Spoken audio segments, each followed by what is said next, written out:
Hello guys, hello. இப்போ நம்ம என்ன பார்க்க போகிறோம் அப்படின்னா, ஹாய், யுனைட்டி இஸ் ஸ்ட்ரென்த் அப்படின்றது என்ன அப்படின்னா, ஒற்றுமையே வலிமை அப்படின்னு அர்த்தம். எப்பயுமே நம்ம பலமே என்னது அப்படின்னா, 4 பேர் சேர்ந்து இருந்தால் தான் நமக்கு ஒற்றுமை. சரியா?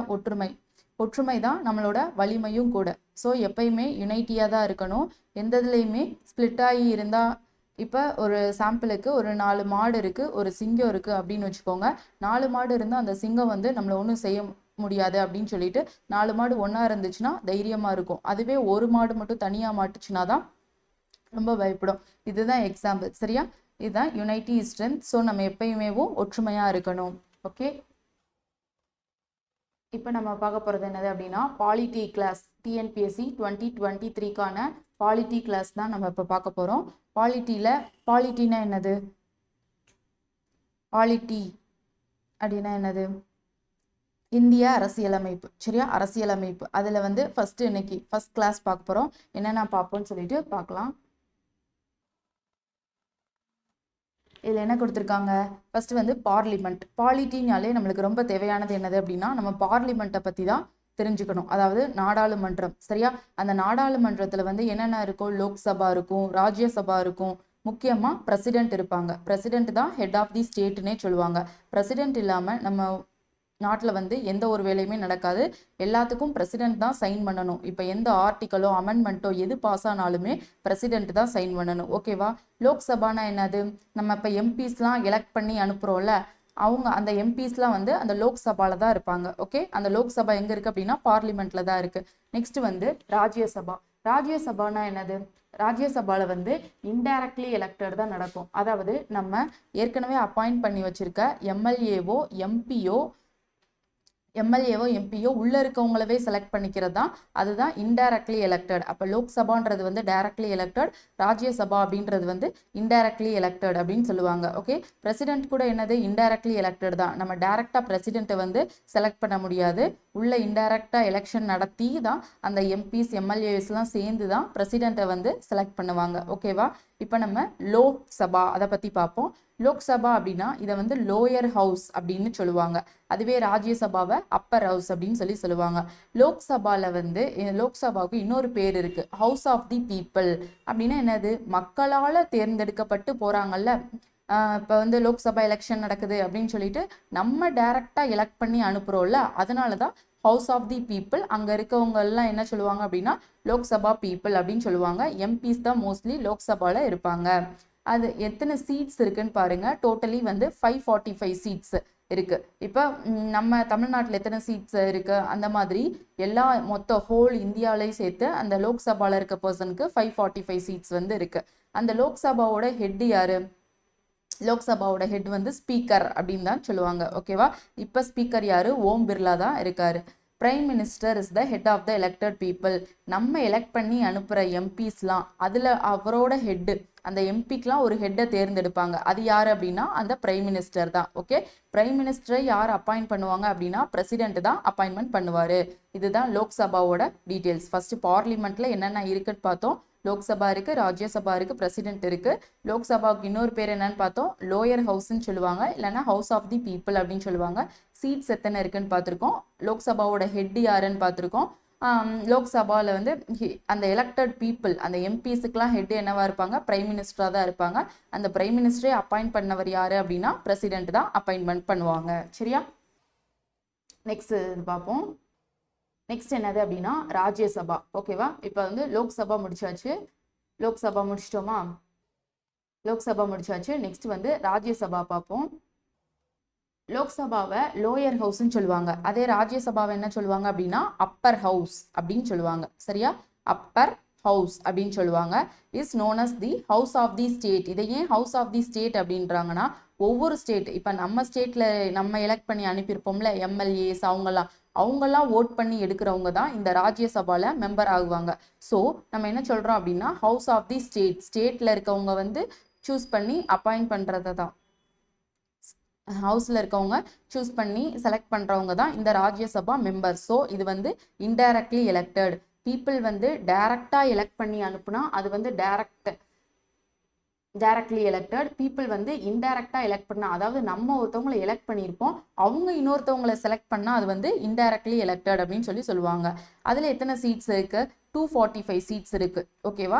ஹெட் ஆஃப் த அது லோக்சபாவோட ஹெட் யாரு அப்படின்னா ஸ்பீக்கர்னு சொன்னோம். அதே மாதிரி ராஜ்யசபாவோட ஹெட் யாரு அப்படின்னா சேர்மன் தான் இவங்களோட ஹெட்டா இருப்பாங்க. இதுல இருக்க சேர்மன் யாரா இருப்பாங்க அப்படின்னா வைஸ் பிரசிடென்ட் தான் எப்பவுமே சேர்மனா இருப்பாங்க. ஓகேவா? வைஸ் பிரசிடென்ட் தான் சேர்மனா இருப்பாங்க. எத்தனை சீட்ஸ் இருக்கு அப்படின்னா 245 சீட்ஸ் இருக்கு. அதுல 233 வந்து இன்டைரக்டா எலெக்ட் பண்ற அந்த எம்எல்ஏஸ் அவங்க எலெக்ட் பண்ணது. இந்த 12 சீட்ஸ் வந்து பிரசிடென்ட்டுக்கு கொடுத்துருப்பாங்க. அந்த பிரசிடென்ட் என்ன பண்ணுவாரு? ஆர்ட்ஸ்ல இருந்து ஒருத்தவங்க, ஆர்ட்ஸ்ல இருந்து, சயின்ஸ்ல இருந்து, லிட்ரேச்சர்ல இருந்து, அந்த மாதிரி ஒவ்வொருத்தவங்களை எடுத்து போடுவாங்க. இந்த 12 சீட்ஸை அந்த மாதிரி தான் ஃபில் பண்ணுவாங்க. இவங்களோட டேர்ம் எவ்வளோ அப்படின்னா லோக்சபா பீப்புளோட டேர்ம் வந்து 5 வருஷம். அதே மாதிரி ராஜ்யசபால இருக்க பீப்புளோட டேர்ம் வந்து 6 வருஷம் இருப்பாங்க. சரியா? 6 இயர்ஸ் அவங்களோட டேர்ம். ஒரு 2 இயர்ஸுக்கு ஒரு தடவை என்ன பண்ணுவாங்க அப்படின்னா அடுத்தடுத்த இதுக்கு வந்து ஹவுஸுக்கு போயிட்டே இருப்பாங்க. ஓகேவா? நெக்ஸ்ட் இது பார்ப்போம். நெக்ஸ்ட் என்னன்னா நெக்ஸ்ட் வந்து பிரசிடென்ட்டை பற்றி உங்களுக்கு என்னென்ன தெரியும்னா பார்ப்போம். பிரசிடென்ட் தான் ஃபர்ஸ்ட் சிட்டிசன் ஆஃப் இந்தியா, அதாவது முதல் குடிமகன். அவர் தான் வந்து குடியரசுத் தலைவர், பிரசிடென்ட் அப்படின்னு சொல்லி நம்ம சொல்கிறோம். ஓகேவா? ஆர்டிக்கல் வந்து 52 to 78. ஆர்டிகல்ஸ்னா என்னது? நம்ம இந்தியன் கான்ஸ்டியூஷன். அந்த இந்தியன் கான்ஸ்டியூஷனை ஃபார்ம் பண்ணவர் யாரு அப்படின்னா அம்பேத்கர். அவருக்கு நிறைய பேர் சப்போர்ட் பண்ணியிருக்காங்க. அதெல்லாம் சேர்த்து தான் அதில் வந்து ஆர்டிகல்ஸ், அதாவது ஒவ்வொரு ஆர்டிக்கல்லையும் ஒவ்வொன்றும் இருக்கும். இப்போ ஆர்டிக்கல் 14 அப்படின்னா ரைட் டு ஈக்குவாலிட்டி, எல்லாருமே சமம் அப்படின்றது இருக்கும். அதே மாதிரி ஆர்டிகல்ஸில் 1ல இருந்து நிறைய ஆர்டிகல்ஸ் இருக்கு. இந்த ஆர்டிக்கல்ல 52ல இருந்து 78 வரையும் சொல்ற ஆர்டிக்கல் எல்லாமே பிரசிடென்ட்டை பற்றி தான் சொல்லும். ஓகேவா? நெக்ஸ்ட் பிரசிடென்ட் எல்லாரையும் வந்து பிரசிடென்ட், பிரைம் மினிஸ்டர், கவர்னர் எல்லாரையும் பிரசிடென்ட் தான் அப்பாயின்மெண்ட் பண்ணுவாங்க. அதுவே இந்த பிரசிடென்ட்டை யாரு அப்பாயின்ட் பண்ணுவா அப்படின்னா சீஃப் ஜஸ்டிஸ் ஆஃப் இந்தியா, அவர் தான் வந்து அப்பாயின்மெண்ட் பண்ணுவாரு. ஓகே? சுப்ரீம் கோர்ட் ஜட்ஜ் இருப்பாங்கல்ல, சீஃப் ஜஸ்டிஸ், அந்த சீஃப் ஜஸ்டிஸ் தான் பிரசிடென்ட்டவே அப்பாயின்மெண்ட் பண்ணுவாங்க. ஓகே? இவர் எங்க இருப்பாரு? ஸ்டே பண்றதுக்கு இவருக்கு ஒரு பிளேஸ் கொடுத்துருப்பாங்கல்ல, அந்த பிளேஸ் வந்து ராஷ்டிரபதி பவன். அது ராஷ்டிரபதி பவன். ஓகேவா? டெல்லியில் ஒன்று இருக்கும், இப்போ ஆந்திராவில் இன்னொன்று இருக்கும். ஓகே? இவரோட ஏஜ் இப்போ வந்து ஏஜ் இத்தனை வயசானாதான் நீங்கள் இந்த எலெக்ஷனில் பார்ட்டிசிபேட் பண்ண முடியும் அப்படின்னு ஒரு ஏஜ் லிமிட் இருக்கும்ல, அதே மாதிரி பிரசிடென்ட்டுக்கு 35 இயர்ஸ் ஆனாதான் அவங்க வந்து பிரசிடென்ட் எலெக்ஷனில் நிற்க முடியும். இதுவுமே இன்டைரக்ட்லி எலெக்டட், அதாவது உள்ள நம்ம செலக்ட் பண்ணி டைரக்டா நம்ம பிரசிடென்ட்டை வந்து செலக்ட் பண்ண முடியாது. இப்போ பிரைம் மினிஸ்டர்னா நம்ம டைரக்டா செலக்ட் பண்ணலாம், ஆனால் பிரசிடென்ட்டை வந்து நம்ம டைரக்டா செலக்ட் பண்ண முடியாது.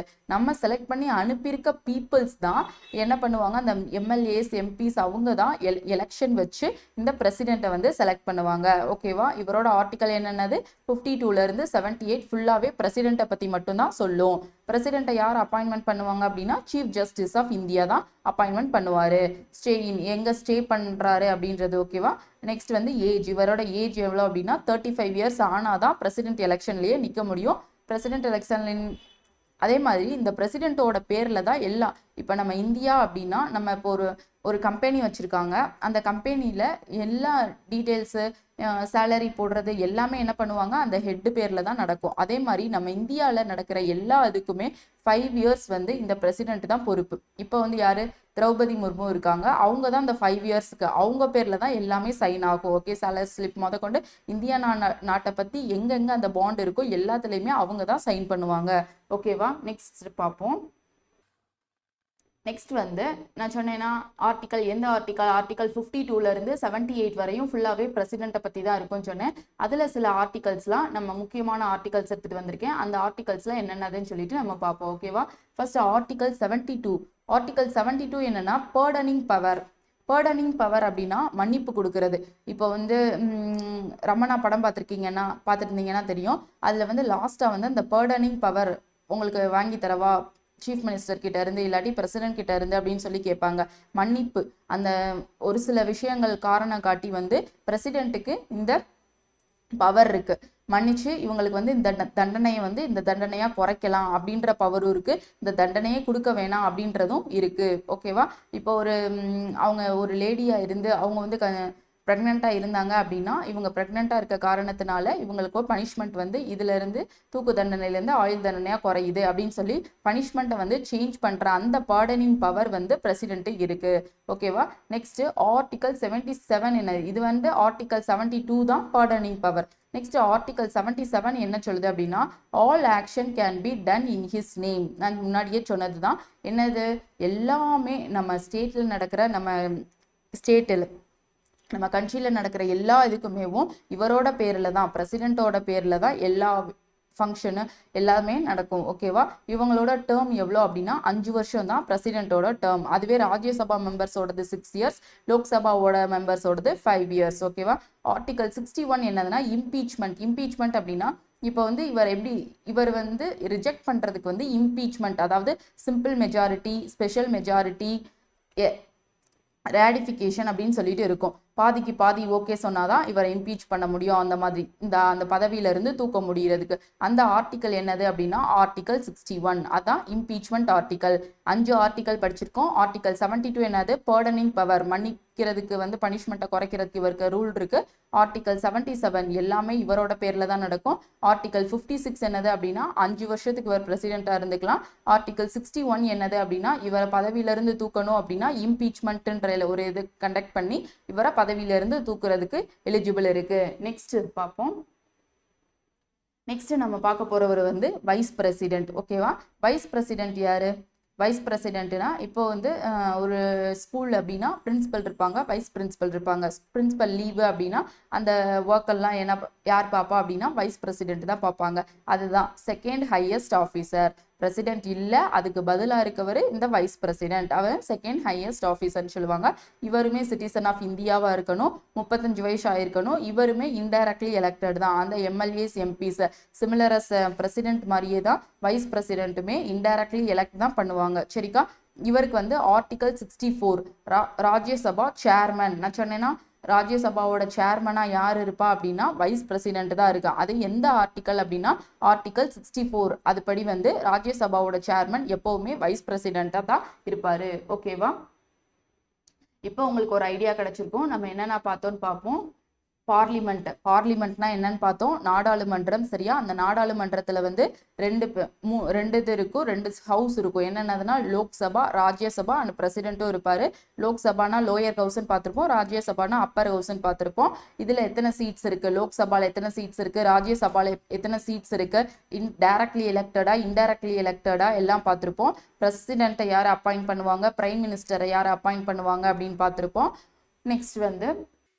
நெக்ஸ்ட் வந்து ராஜ்யசபாவோட அந்த சீட்ஸில் எத்தனை பிரித்து கொடுப்பாங்க, 233 சீட்ஸ் வந்து அங்கேருந்து இன்டைரக்ட்லி எலெக்ட் பண்ணுவாங்க. அந்த 12 சீட்ஸ் வந்து பிரசிடென்ட் தான் எலெக்ட் பண்ணி நாமினேட் பண்ணி கொடுப்பாரு.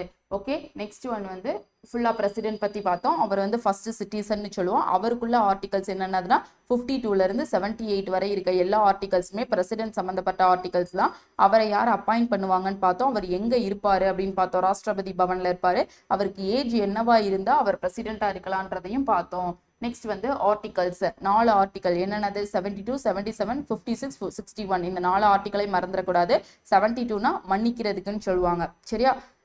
72 மன்னிப்பது, 77 ரெண்டுமே ஒரே மாதிரி இருந்துச்சுன்னா எல்லாமே அவர் பேர்ல தான் நடக்கும் அப்படின்ற மாதிரி கொடுத்துருப்பாங்க. 56 வந்து அவரோட இங்கேயே 5 இருக்குல்ல, அதனால இங்க ஞாபகம் வச்சுக்கோங்க 5 இயர்ஸ் அப்படின்னு. 61 இம்பீச்மெண்ட். ஓகே. அவரை பதவியில இருந்து தூக்குறதுக்கு 61 அந்த சரத்து தான் யூஸ் பண்ணுவாங்க. நெக்ஸ்ட் வந்து வைஸ் பிரசிடென்ட் பத்தி பார்த்தோம்னா இவர் வந்து 2வது ஹையஸ்ட் ஆஃபீஸர், சிட்டிசன் ஆஃப் இந்தியாவும் கூட. இவருக்கு ஏஜ் வந்து 35 இருக்கணும். இவருமே இன்டைரக்ட்லி எலெக்டட் தான். இவர் ராஜ்யசபாவோட சேர்மனாகவும் இருப்பார், வைஸ் பிரசிடென்ட். ஓகே. இன்னைக்கு பாலிட்டி கிளாஸஸ்ல Lok Sabha, Rajya Sabha, president, vice president பற்றி பார்த்தோம். அதே மாதிரி நாளைக்கு கிளாஸில் வந்து ஆர்டிகல்ஸ் பற்றி பார்ப்போம். ஓகே. தேங்க்யூ.